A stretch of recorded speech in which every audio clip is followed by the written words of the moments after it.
कितने लोग ऐसे हैं जो आंसर राइटिंग नहीं करके लाए? है कोई ऐसा जो आंसर राइटिंग नहीं करके लाया? टेस्ट वाला है जो टेस्ट में नहीं आया था और पेमेंट नहीं हुआ उसका? अनुपम, सबका हो गया?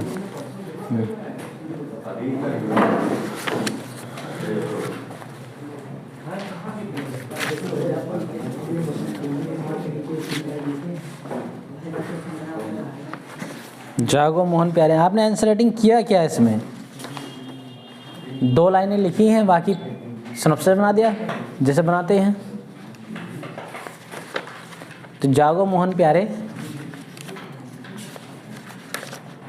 अभी उठ के आए तुरंत, चलो सपना देखा था कि क्लास छूट गई आधी। ठीक है, कल बैंकों की देयता, देनदारी और लेनदारी के बारे में समझ लिया था। अब देखते हैं कि देयता को विकसित करने के लिए एक बैंक कितने प्रकार के स्रोतों का उपयोग करता है, कितने प्रकार के सोर्सेज को इस्तेमाल करता है। ठीक है, तो देयता विकसित करने के लिए एक बैंक देयता विकसित करने के लिए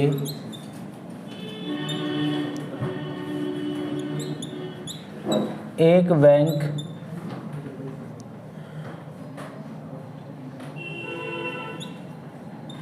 तीन प्रकार के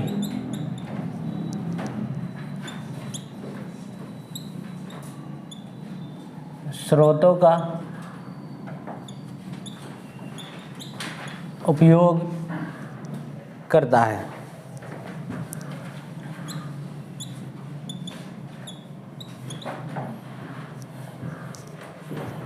यह आपका शीर्षक भी हो गया।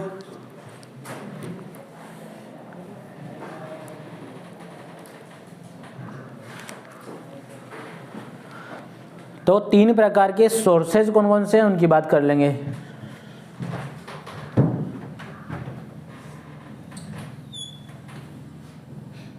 इन 3 प्रकार के सोर्सेज में वो सबसे पहले एक स्वामित्व पूंजी, ऑन कैपिटल,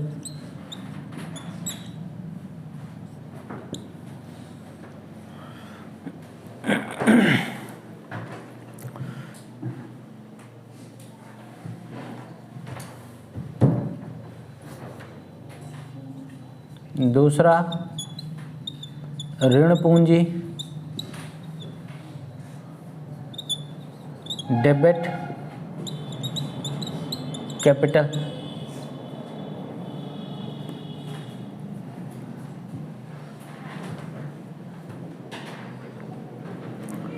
और तीसरा जमाया निक्षेप पूंजी।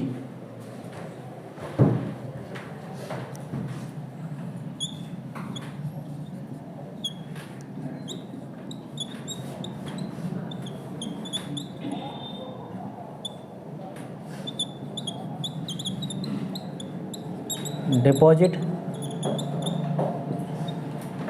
कैपिटल।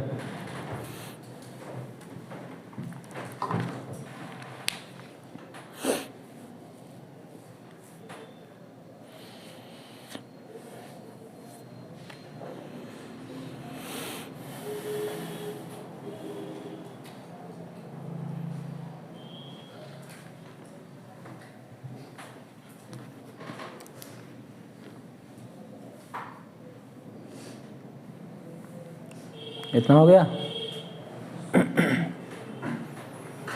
तो स्वामित्व पूंजी आप किसको बोलेंगे? बैंक के अकॉर्डिंग अगर आप बैंक को सेंटर में रख रहे हैं तो स्वामित्व पूंजी किसको बोलेंगे? भाई एक बैंक के मालिक ने जो उस बैंक में निवेश किया वो उसकी स्वामित्व पूंजी हो गई, वो उसकी स्वामित्व पूंजी हो गई। तो एक बैंक के मालिक के द्वारा बैंक को दी गई पूंजी बैंक को दी गई पूंजी या बैंक में निवेशित की गई पूंजी, समझे। एक बैंक के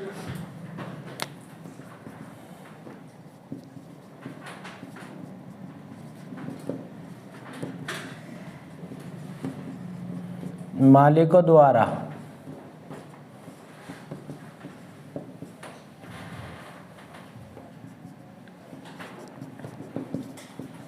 बैंक में निवेशित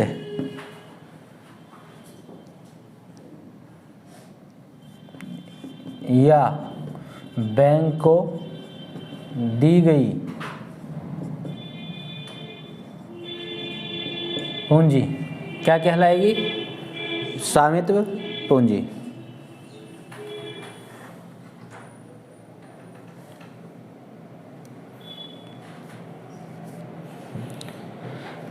इसे हम टियर 1 कैपिटल भी कहते हैं। टियर 1 कैपिटल भी कहते हैं।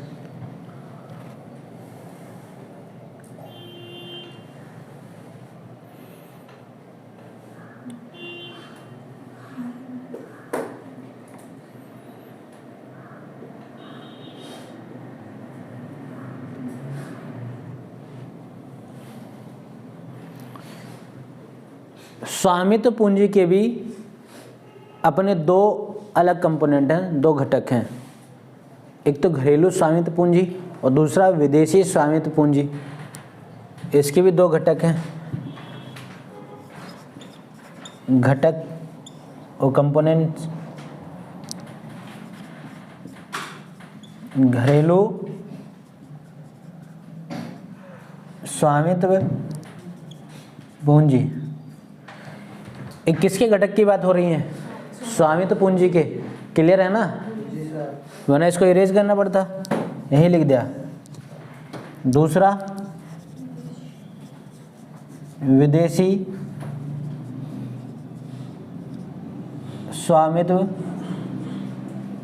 पूंजी, दूसरा विदेशी स्वामित्व पूंजी।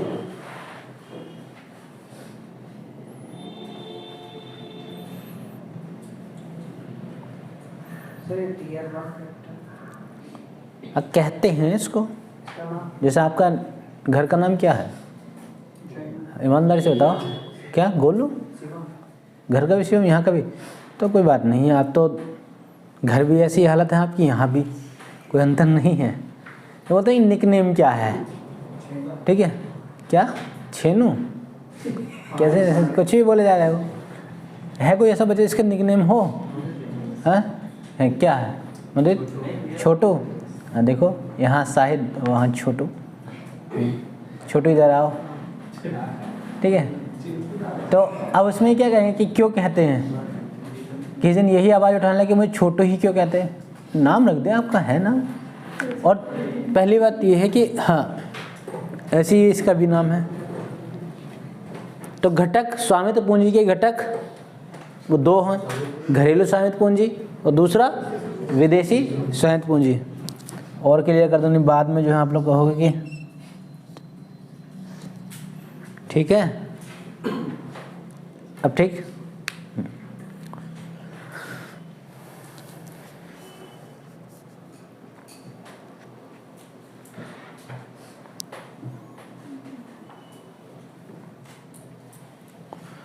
इतना हो गया।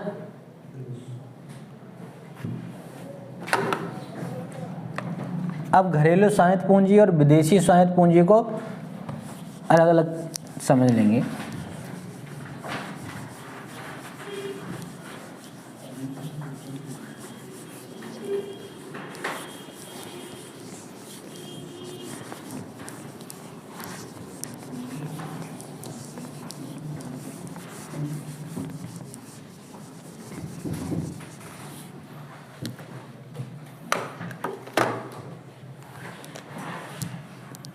तो इसमें सबसे पहले घरेलू स्वामित्व पूंजी।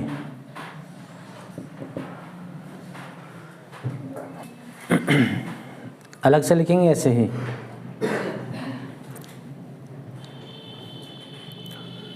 तो घरेलू स्वामित्व पूंजी, क्योंकि नाम से ही आप समझ रहे हो घरेलू जुड़ा है, तो इसमें क्या कि बैंकों द्वारा बेचे गए शेयरों को यदि किसी घरेलू निवेशक ने खरीदा है, बैंकों द्वारा बेचे गए शेयरों को यदि किसी घरेलू निवेशकों ने खरीदा है और बैंक को मिलने वाली पूंजी, जो बैंक को पूंजी मिलेगी उसी को बोलते हैं घरेलू स्वामित्व पूंजी। तो इसमें लिखेंगे बैंकों द्वारा बेचे गए शेयर को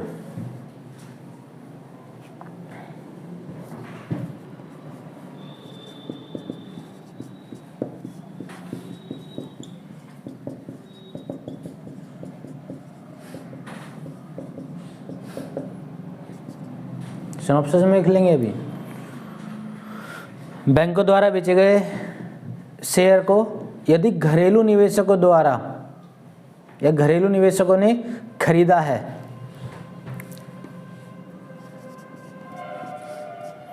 यदि घरेलू निवेशकों ने खरीदा है,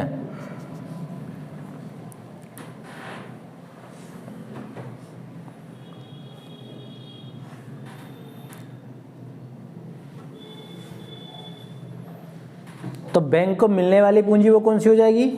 घरेलू स्वामित्व। बैंक को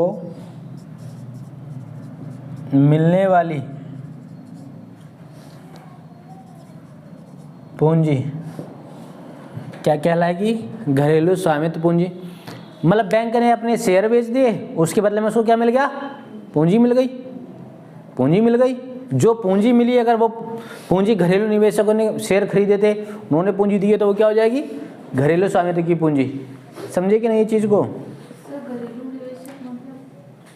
मतलब इंडिया के, ठीक है, इंडिया के जो डोमेस्टिक फ्लाइट होती है ना, डोमेस्टिक फ्लाइट मतलब आप दिल्ली से बैठे लखनऊ, दिल्ली से बैठे मुंबई, अहमदाबाद, ये डोमेस्टिक घरेलू डोमेस्टिक वायलेंस होता है, घर में पिटते रहो, नहीं इस तरह का।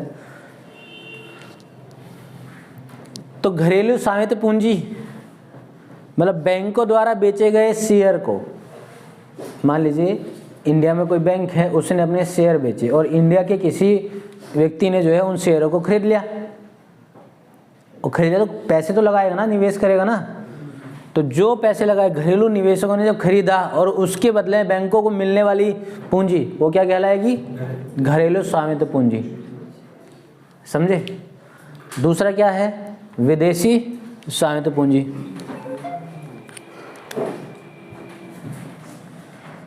इधर लिख ले विदेशी स्वामित्व पूंजी। तो इसके बारे में कौन बताएगा? कौन बताएगा इसके बारे में? बस बस बस बस यही तो, ये अरे सब क्लियर हो गया। अब मैं समझ गया जो आप कहना चाह रहे हैं। आप ये कहना चाह रहे हैं कि घरेलू की जगह विदेशी कर दो, बस, है नहीं? यही तो। हाँ तो बस ठीक है, ऐसे ही कर लो। आप लोग इतना तेजी समझते हो, जवाब देते हो कि मैं समझ आ जाती है एक बार में कि आप कहना क्या चाह रहे हो। तो बैंकों द्वारा बेचे गए शेयर को यदि विदेशी निवेशकों ने खरीदा है,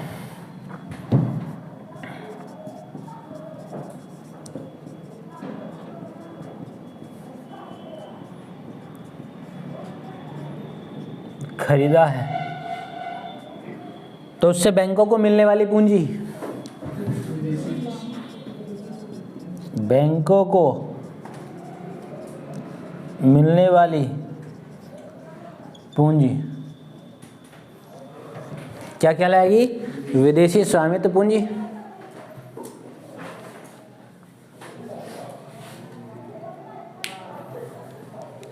विदेशी स्वामित्व पूंजी।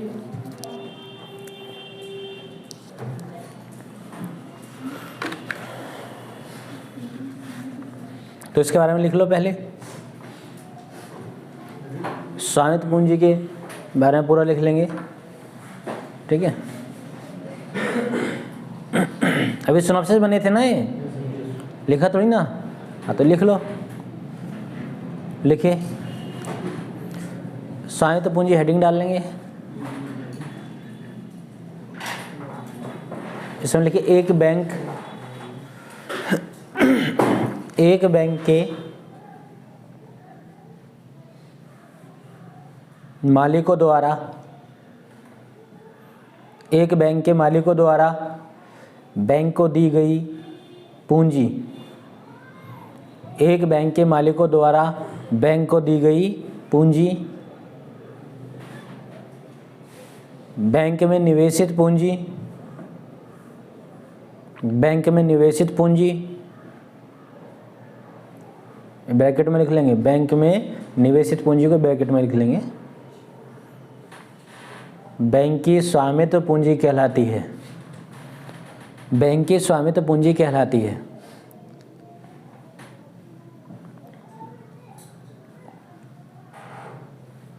अब जो सिनॉप्सिस बना और जो आपने लिखा उसमें कोई अंतर है? उसमें कोई अंतर है क्या? कोई अंतर नहीं है। बस क्या है, शब्दों को जोड़ दिया, शब्दों को जोड़ दिया।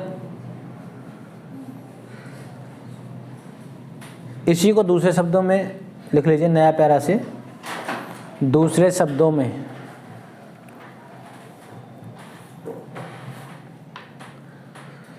बैंक द्वारा शेयर प्रमाण पत्र, बैंक द्वारा शेयर प्रमाण पत्र, विक्रय से संग्रहित पूंजी, शेयर प्रमाण पत्र, विक्रय से संग्रहित पूंजी उसकी स्वामित्व पूंजी कहलाती है, उसकी स्वामित्व पूंजी कहलाती है।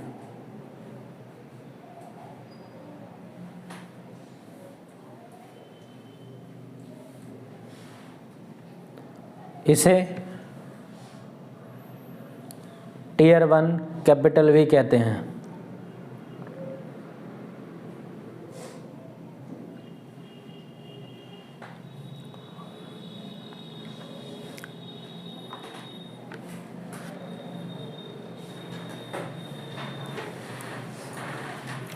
पैरा चेंज कर लेंगे।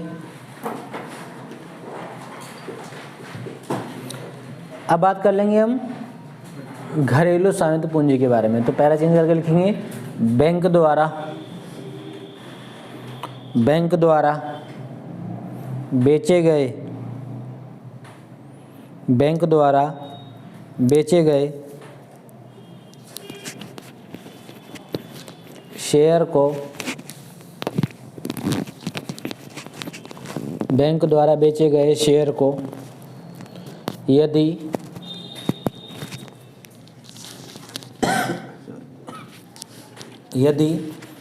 घरेलू निवेशकों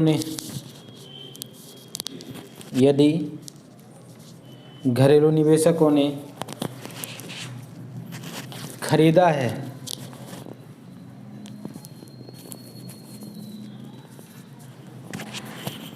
तो बैंक को मिलने वाली पूंजी क्या कहलाएगी? घरेलू स्वामित्व पूंजी कहलाती है, घरेलू स्वामित्व पूंजी कहलाती है।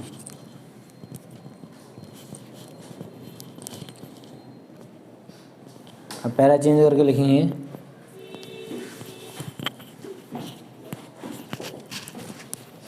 बैंक द्वारा बेचे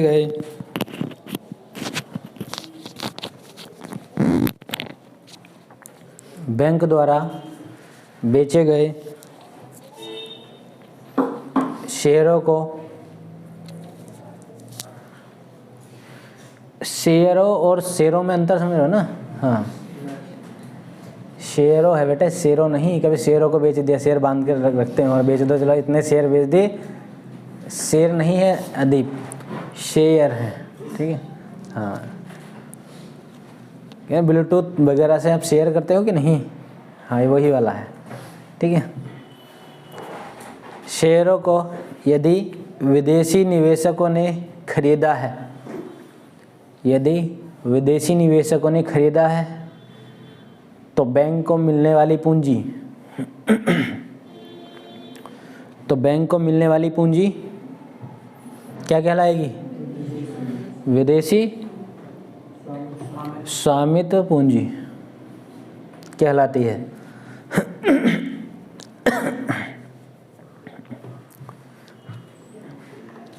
अर्थात नया पैरा से, अर्थात स्वामित्व पूंजी के, अर्थात स्वामित्व पूंजी के भी दो घटक हो सकते हैं। देखिए यही चीज़ है, शाबाश। हाँ, ऐसा होना चाहिए। आप अगर जो लिख रहे हैं तो उसको पता होना चाहिए कि हम क्या लिख रहे हैं, कहाँ हैं हम। कहीं ऐसा नहीं कि बीच समंदर में फंस गए हों, रास्ता ही नज़र नहीं आ रहा हो। एडवांस, बल्कि मुझसे तो आप लोग, जैसे मैं लाइन बोलने जाऊँ आप पहले ही बोल दो अरे इसका ये होगा, तब तो बात है, ठीक है। अर्थात स्वामित्व पूंजी के भी दो घटक हो सकते हैं। पहला घरेलू स्वामित्व पूंजी और दूसरा विदेशी स्वामित्व पूंजी।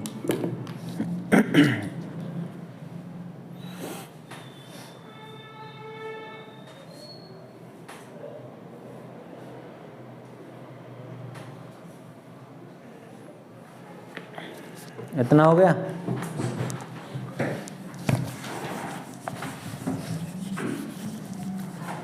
अब इस पे एक टिप्पणी लिख लेंगे। शुरू से हम एक समिति का जिक्र करते आ रहे हैं, उस समिति का नाम क्या है? नरसिम्हम समिति।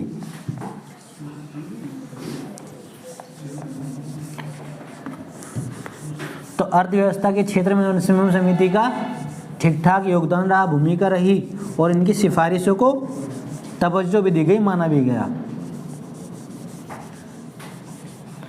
तो नरसिम्हम समिति ने फिर से एक सिफारिश की, जिसमें बताया गया कि हमें जो है बैंकों में विदेशी पूंजी को बढ़ाना चाहिए, बैंकों में विदेशी पूंजी को बढ़ाना चाहिए।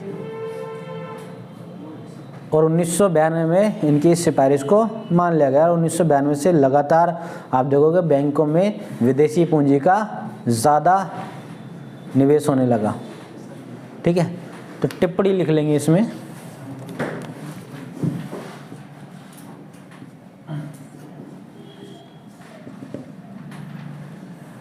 टिप्पणी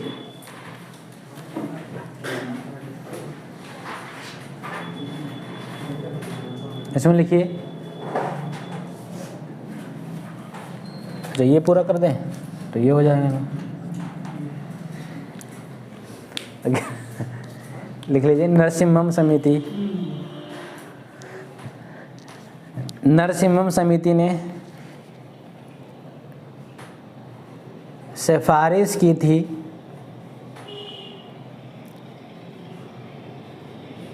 नरसिम्हम समिति ने सिफारिश की थी कि बैंकों में विदेशी निवेश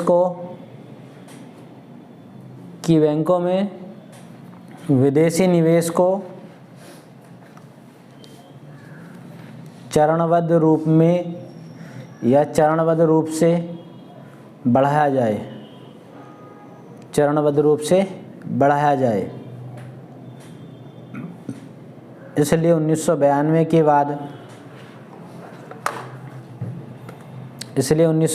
के बाद बैंकों के स्वामित्व पूंजी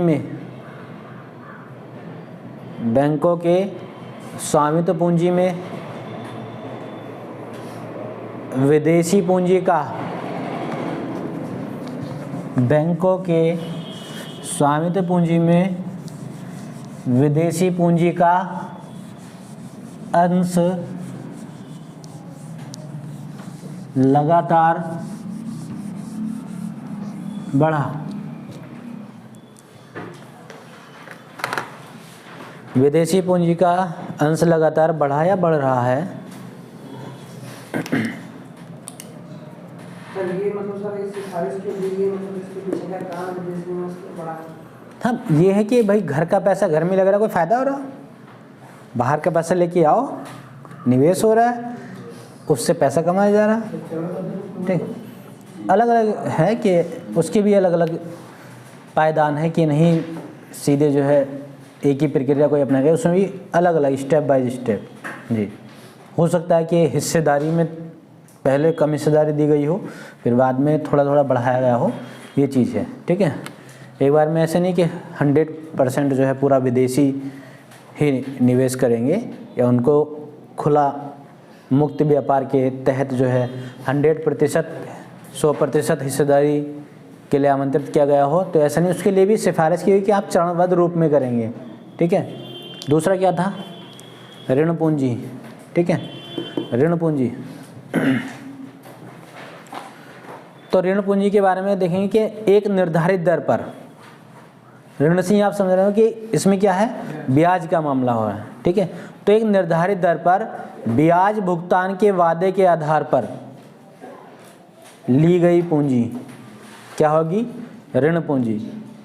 भाई यही तो होता है कि आप ऋण पूंजी का क्या मतलब है कि जब आप किसी से वादा करें कि भाई आप मुझे कुछ पैसे उधार दे दीजिए और मैं इस तारीख को आपका ब्याज सहित भुगतान कर दूंगा, तो इसका मतलब क्या, आपने उससे ऋण लिया ना, वादा भी किया, एक निर्धारित तिथि भी दी और ब्याज के लिए भी बोला, यही तो ऋण है। तो ऋण पूंजी में आप देखेंगे कि एक निर्धारित दर पर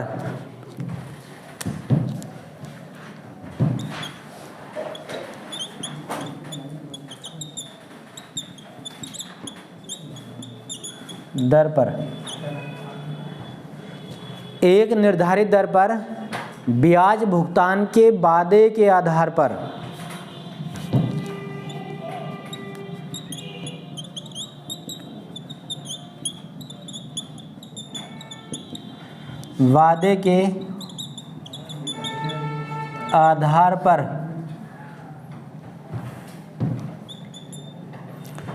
एक निर्धारित दर पर ब्याज भुगतान के वादे के आधार पर ली गई पूंजी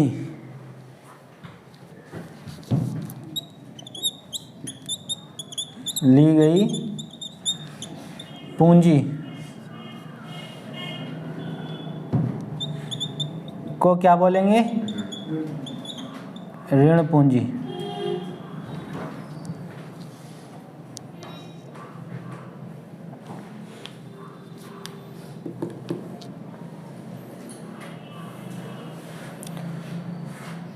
भाई आप बैंक से जब लोन लेने के लिए जाते हो, ऋण लेने के लिए जाते हो, तो बैंक एक फॉर्म भरवाती है कि आपको इतने अवधि तक ये ऋण दिया जा रहा है, आपको इस निर्धारित दर पर ये लोन दिया जा रहा है और आपको इसका ब्याज समेत भुगतान करना है।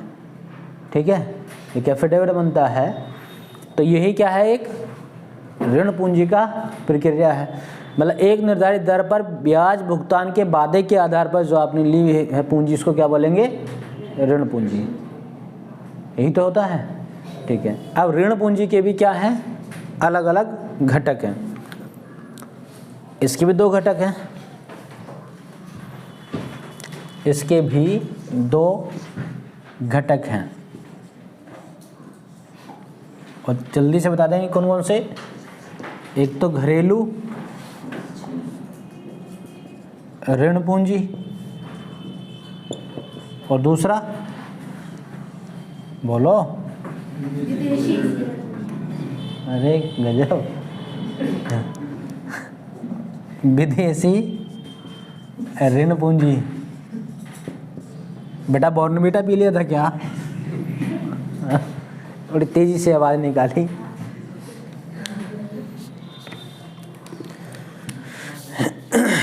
विदेशी ऋण पूंजी को भी हम दूसरे नाम से बाह्य कारोबारी उधारे बोलते हैं। बाह्य कारोबारी उधार या बाह्य, इसको साफ कर दें इस वाले को ना।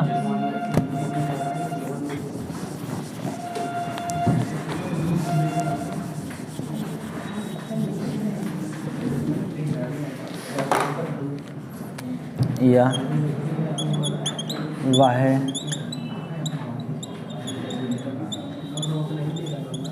कारोबारी उधार, एक्सटर्नल कमर्शियल बोरोविंग।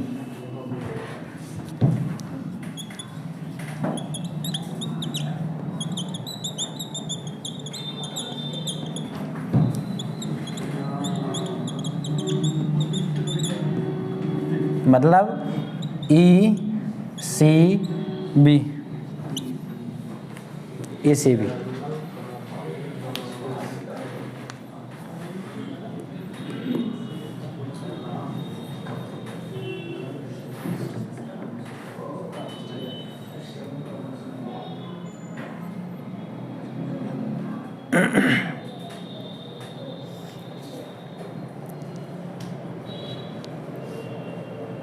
तो ऋण पूंजी को आपने समझा।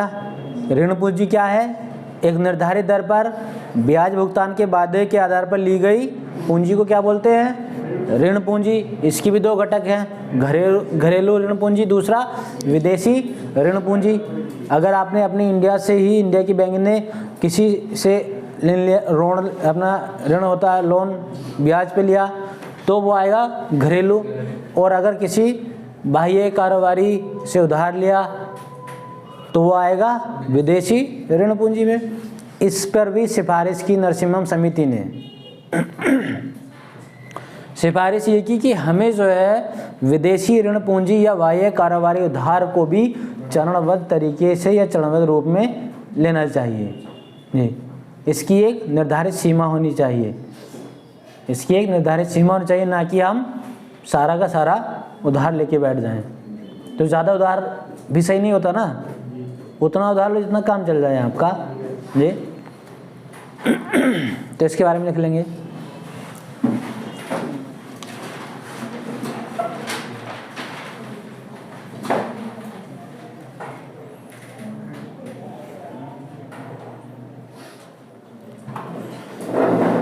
ऋण पूंजी में लिखिए, एक निर्धारित दर पर ब्याज भुगतान के वादे के आधार पर ली गई,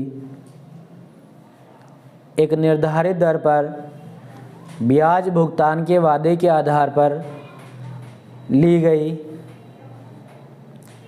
पूंजी ऋण पूंजी कहलाती है। ऋण पूंजी कहलाती है।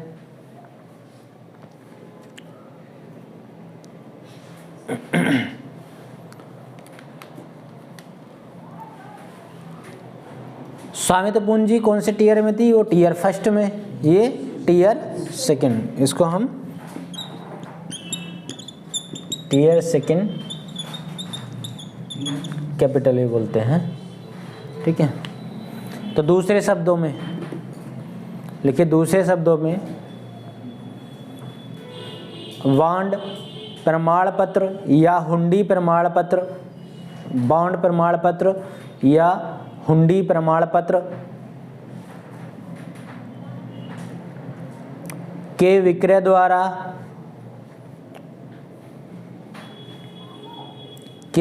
द्वारा संग्रह की गई पूंजी को ऋण पूंजी कहते हैं।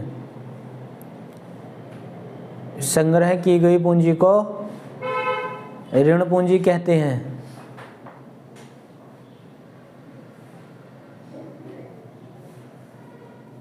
इसे टीयर 2 कैपिटल भी कहते हैं। इसे टीयर 2 कैपिटल भी कहते हैं। सर इसमें भी बेचा जा रहा है बांड? हाँ, शेयर, अगर स्वामित्व पूंजी की बात कर रहे थे उसमें क्या है, शेयरों की बिक्री हो रही थी, और जिसके पास शेयर होंगे इसका मतलब उसके पास है, मतलब उसके पास क्या है, संपत्ति है, और शेयर है उसके पास, तो वो पॉजिटिव थॉट में आता है। और बॉन्ड या हुंडी का मतलब ये है कि आपसे एक एग्रीमेंट करा जा रहा है, आपको लोन दिया जा रहा है। आपके पास अगर शेयर हैं तो आप उन शेयर को बेच करके पैसा ले सकते हो, वो आपका ऋण नहीं होगा। मगर आप बॉन्ड भर रहे हो, हुंडी भर रहे हो, इसका क्रय कर रहे हो, तो इसका मतलब क्या है, आपको लोन दिया जा रहा है, आपसे एग्रीमेंट कराया जा रहा है। तो शेयर हुंडी में अंतर समझ रहे हो कि नहीं?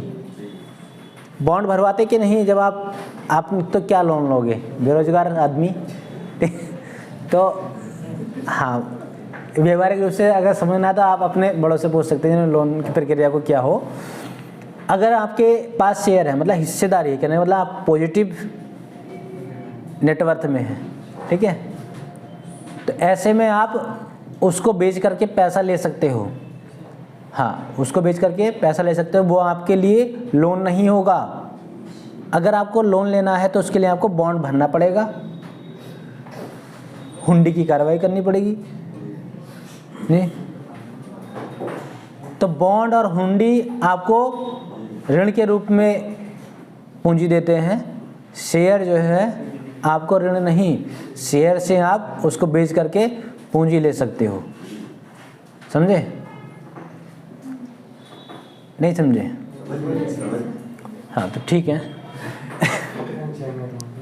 हाँ नहीं समझे अभी? अच्छा, एक ये समझ लीजिए कि शेयर की अगर बात करें कि आपके पास एक स्कूल है, आपने एक स्कूल खोला, ठीक है, उसमें आपकी हिस्सेदारी है 60%, ठीक है, 100 में से 60%।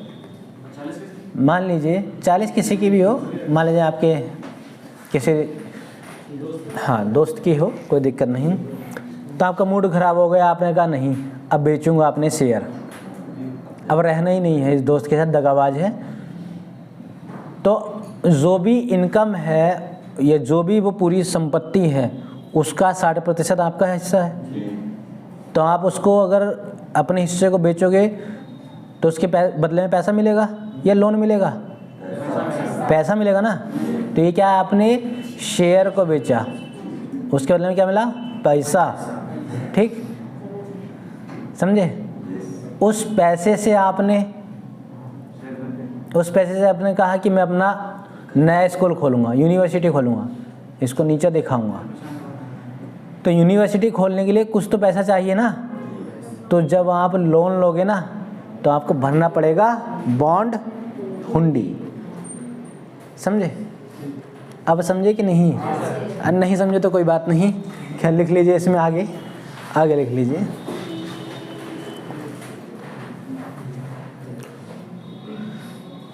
ऋण पूंजी के ये लिखे ना, टियर 2 कैपिटल भी कहा जाता है। तो लिखिए नए पैरा से, ऋण पूंजी के भी 2 घटक हो सकते हैं। ऋण पूंजी के भी 2 घटक हो सकते हैं। पहला घरेलू ऋण पूंजी, घरेलू ऋण पूंजी, डोमेस्टिक डेबिट कैपिटल, और दूसरा विदेशी ऋण पूंजी या बाह्य कारोबारी उधार, ECB।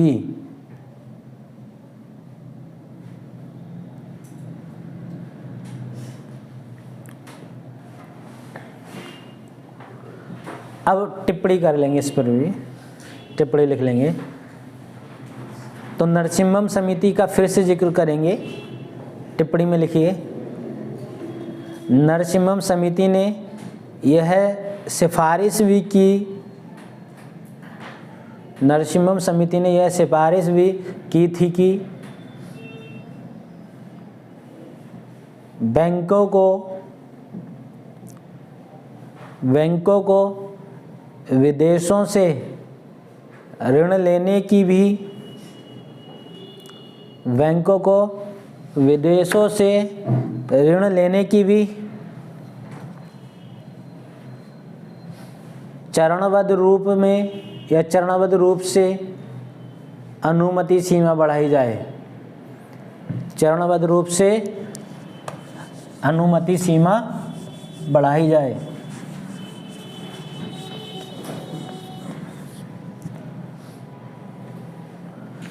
बैंकों के लिए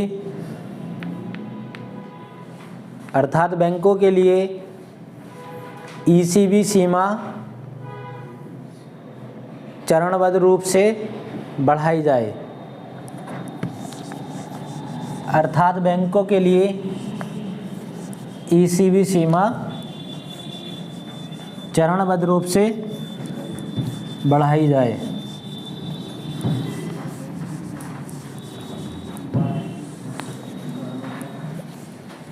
ठीक है भाई, तो ये ऋण पूंजी भी हो गया। अब कौन सा बचा? जमा। वो जमा पूंजी को तो आप लोग जानते ही हो।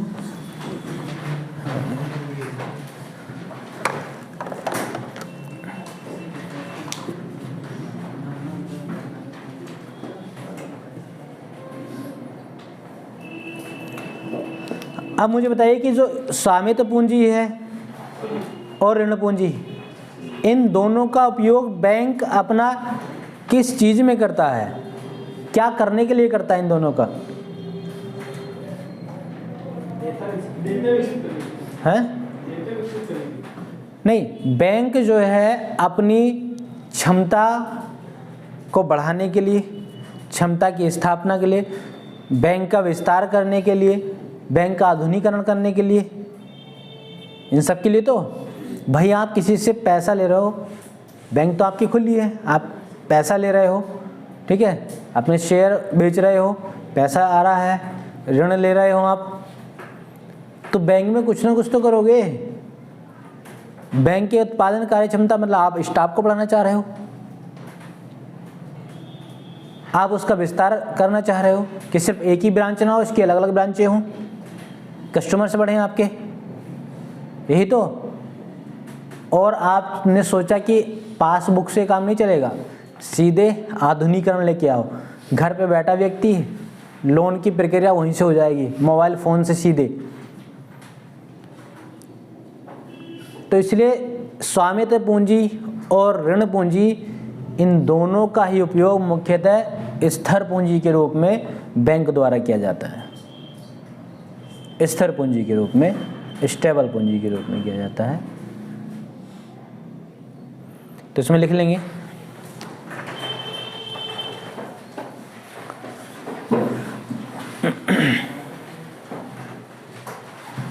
स्वामित्व पूंजी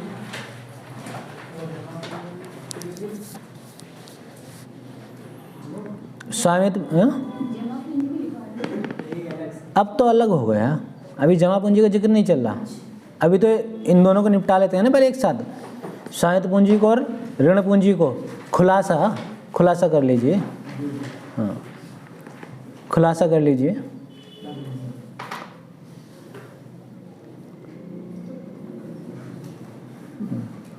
लिखिए, स्वामित्व पूंजी एवं ऋण पूंजी दोनों का उपयोग, स्वामित्व पूंजी एवं ऋण पूंजी दोनों का उपयोग मुख्यतः स्थिर पूंजी के रूप में किया जाता है। मुख्यतः स्थिर पूंजी के रूप में किया जाता है। अर्थात इस पूंजी की मदद से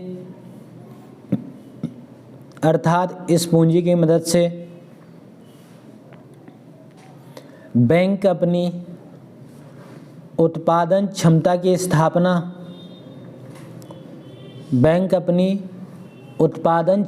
स्थापना, विस्तार एवं आधुनिकीकरण के कार्य करता है। विस्तार एवं आधुनिकीकरण के कार्य करता है।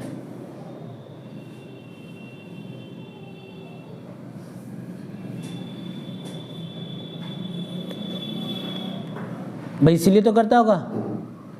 और आप लोन लोगे तो क्या करोगे? बर्बादी। लोन लिया, आप मोबाइल फ़ोन खरीदने के लिए अपना क्रेडिट कार्ड का इस्तेमाल कर रहे हो, गाड़ी निकाली, लोन पे निकाली, तो बर्बादी तो हो रहे हो। लोन लो और अपना बड़ी सी कढ़ाई गैस सिलेंडर, इस सब की व्यवस्था कीजिए, पकौड़े तलिए, जो हाँ आत्मनिर्भर तो बनना ही है। हाँ हाँ बेटा बिजनेस स्टार्ट करना है, ठीक है, यही है। हाँ चाय, हाँ देखो चाय से शुरू करोगे तो आप PM तक जा सकते हो, और पकोड़ा भी उसमें मिला दोगे तो हो सकता है कि आप सीधे अमेरिका की प्रेसिडेंट हो जाओ जी। क्या आपने पकोड़ा और चटनी, तो आपको इंडिया में नहीं रखना है, अब आप अमेरिका के हो जाओगे।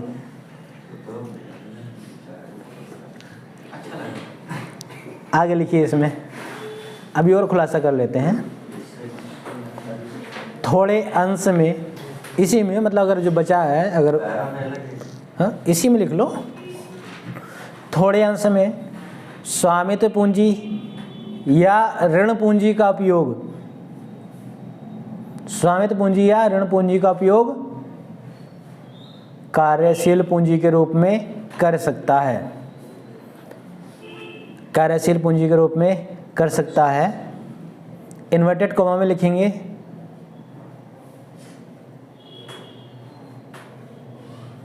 जिस पूंजी की मदद से उत्पादन क्षमता का दोहन किया जाए, जिस पूंजी की मदद से उत्पादन क्षमता का दोहन किया जाए उसे कार्यशील पूंजी कहते हैं।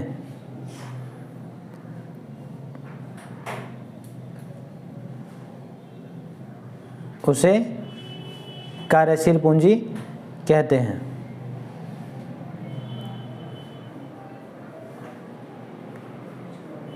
इस कार्यशील पूंजी का भी खुलासा कर लीजिए। कार्यशील पूंजी के रूप में एक बैंक मुख्यतः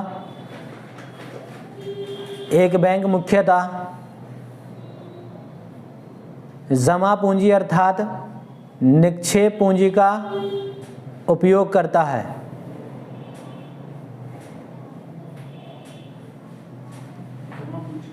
हाँ, कार्यशील पूंजी के रूप में एक बैंक मुख्यतः जमा पूंजी अर्थात निक्षेप पूंजी का उपयोग करता है। तो कहने का मतलब क्या है कि कार्यशील पूंजी ही क्या होगी, आप कह सकते हैं कि कार्यशील पूंजी जमा निक्षेप पूंजी के रूप में भी उपयोग होती है।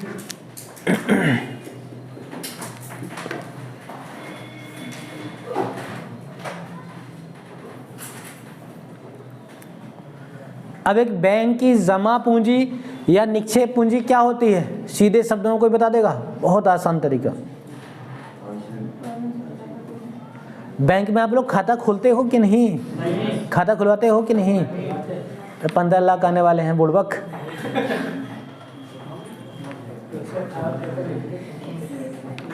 तो मान लीजिए किसी देश के आम नागरिकों द्वारा, कारोबारी द्वारा, संस्थाओं द्वारा और सरकारी संस्थाओं द्वारा, ठीक है, निजी तो है ही हैं, कारोबारी संस्थाएं, सरकारी संस्थाओं द्वारा बैंक में खाता खोलकर जमा की जाने वाली राशि, तो बैंक के लिए क्या हो जाएगी? वो जमा या निक्षेप पूंजी हो जाएगी। जमा या निक्षेप पूंजी हो जाएगी। समझे कि नहीं इस बात को? हाँ, तो इसमें लिख लीजिए, हेडिंग डाल लीजिए, जमा निक्षेप पूंजी।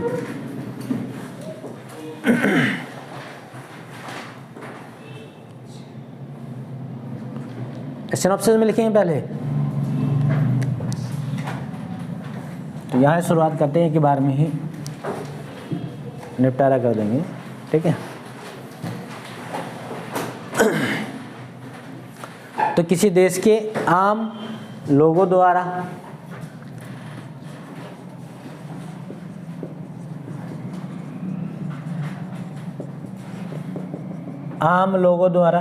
अच्छा, लोगो शब्द जो लिखा गया है तो इसमें स्त्री पुरुष दोनों को लिया गया है कि नहीं? हाँ, लोगों का मतलब है कि लोग आ गए। गांव में अक्सर कई बार ऐसे हादसे हुए कि शब्दों का इस्तेमाल ही इसी तरह से कर देते हैं लोग। जैसे अब तो बहुत ज़माना बदल गया है, पहले जो डाकू चोर आया करते थे क्या कहते थे, लोग आ गए। हम लोग तो चोर डाकू पता ही नहीं कौन, लोग आए हैं। ठीक है, जैसे जिस तरह से भूत प्रेत विलुप्त हो गए, इस तरह से ये भी विलुप्त हो गए। नहीं, अब सीसीटीवी कैमरा आ गया, अब तरीका बदल गया ना, अब तरीका बदल गया। ठीक है, तो किसी देश के आम लोगों द्वारा, कारोबारी संस्थाओं, आम लोगों द्वारा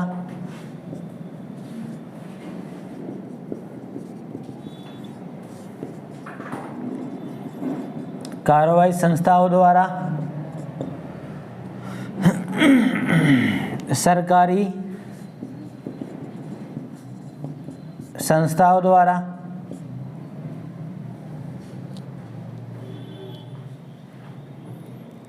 बैंक में खाता खोलकर जमा की गई राशि,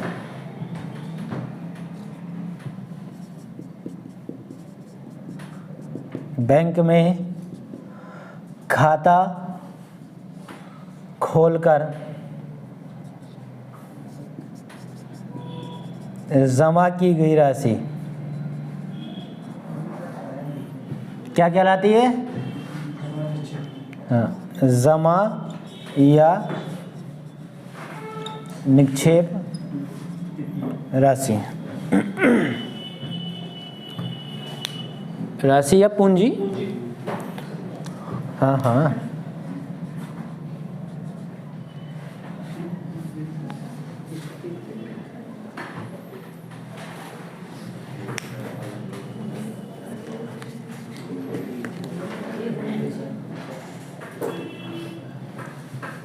अब ऐसा तो नहीं कि बैंक में आपने खाता खोला और बैंक में आपने खाते में आपने पैसा जमा किया, तो ऐसा तो नहीं कि बैंक उसको पैसों को देखता रहेगा कि पैसा डबल हो जाए, इस्तेमाल करेगा ना, उसका इस्तेमाल करेगा।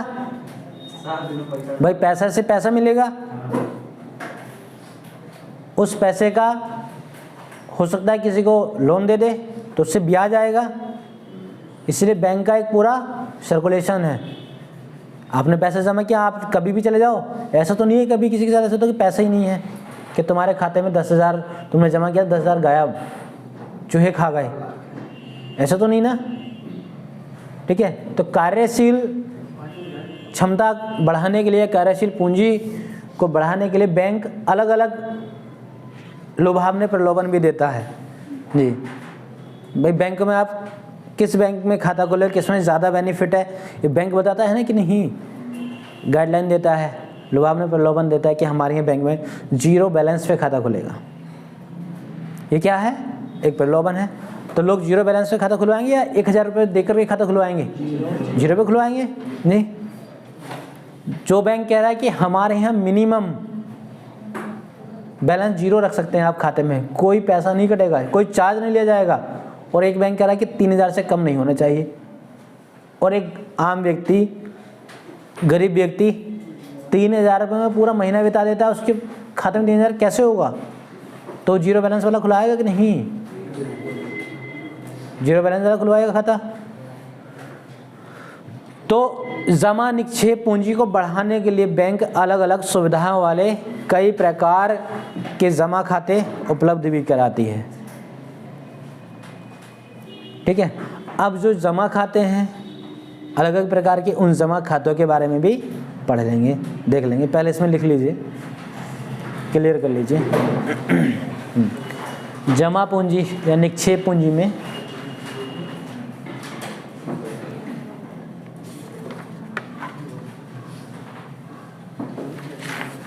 जमा पूंजी या निक्षेप पूंजी में हम लिखेंगे किसी देश के आम लोगों द्वारा, किसी देश के आम लोगों द्वारा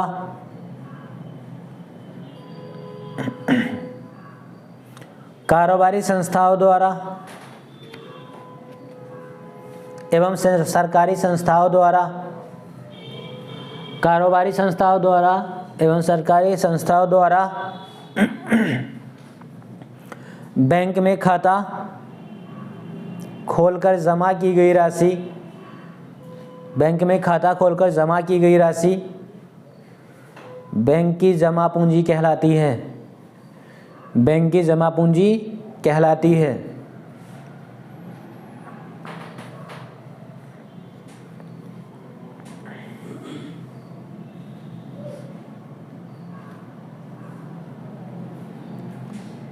पैरा चेंज कर लेंगे।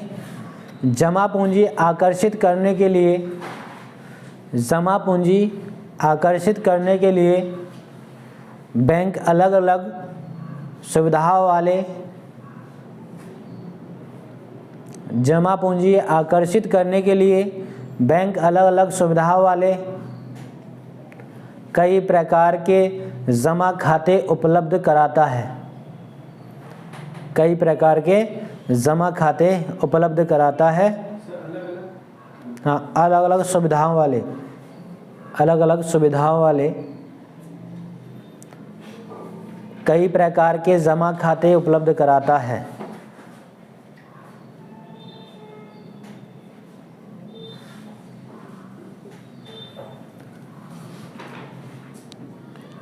जिन्हें मुख्यतः दो वर्गों में बांटा जा सकता है। जिन्हें मुख्यतः दो वर्गों में बांटा जा सकता है। अब वो दो वर्ग क्या होंगे उस पर चर्चा कल करेंगे। ठीक है, आज के लिए इतना ही। आप क्वेश्चन लिख लीजिए। तो कल जो है हम जमा खाते के बारे में चर्चा कर लेंगे। ठीक है, क्वेश्चन लिख लीजिए।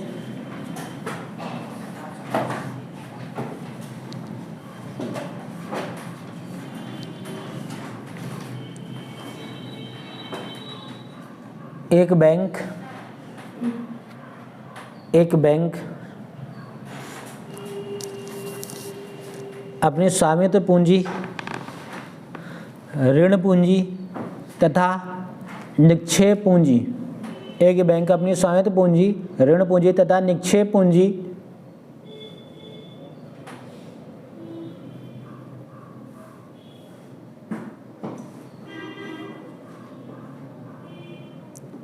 को किस तरह उपयोग में लाता है, किस तरह उपयोग में लाता है, इस प्रक्रिया को स्पष्ट करें। इस प्रक्रिया को स्पष्ट करें। लिख लेंगे ना, और टफ तो नहीं है क्वेश्चन, आसान है। बस जो लिखा है उसी का कॉपी एंड पेस्ट। इस बार अगर कॉपी पेस्ट आ गया आप लोगों का, ठीक है, जाइए आप लोग।